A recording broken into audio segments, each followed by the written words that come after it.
রাজশাহী, নাটোর ও পাবনা জেলার পদ্মা নদীর চরাঞ্চলে সন্ত্রাসী, চাঁদাবাজ ও মাদক কারবারির চক্রের বিরুদ্ধে বিশেষ অভিযান চালিয়ে ৫৮ জনকে গ্রেফতার করেছে আইনশৃঙ্খলা রক্ষাকারী বাহিনী। শনিবার রাত ১২টা থেকে শুরু করে রোববার দুপুর পর্যন্ত অপারেশন ফার্স্ট লাইট নামে এই অভিযানটি পরিচালনা করা হয়। অভিযান শেষে রোববার বিকেলে রাজশাহী রেঞ্জ ডিআইজি মোহাম্মদ শাহজাহান সংবাদ সম্মেলন করে এই তথ্য জানান। চাঁদাবাজ, মাদক চোরা কারবারি, অস্ত্র চোরা কারবারি, খুন, অস্ত্রের মহড়া, বালু উত্তোলন ও বিক্রয়, গোলাগুলির আতঙ্ক এবং মানুষের নিরাপত্তা।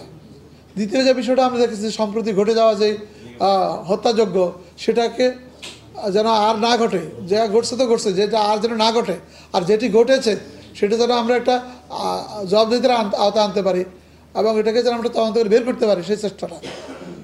পদ্মা স্তরে যে বাহিনীগুলো আছে, সেই বাহিনীগুলোর একটা পরিচিতি আমরা আপনাদেরকে দেওয়ার চেষ্টা করি, যে এই বাহিনীগুলো করে কাজ করে। আপনি মনে করবেন যে কোনো বাহিনী এমনিতে গড়ে ওঠে না, প্রত্যেকটা বাহিনীর সাথে ৪০-৫০ জন করে লোক আছে। তো এই যারা এই কাজটাতে সাথে সম্পৃক্ত হয়, তাদের একজন গডফাদার আছে, গডফাদারের আবার গডফাদার আছে। সুতরাং এই জিনিসগুলোকে আনার্ট করতে গেলে আপনার একটু কাঠখড় পোড়া কাজ করতে হয়।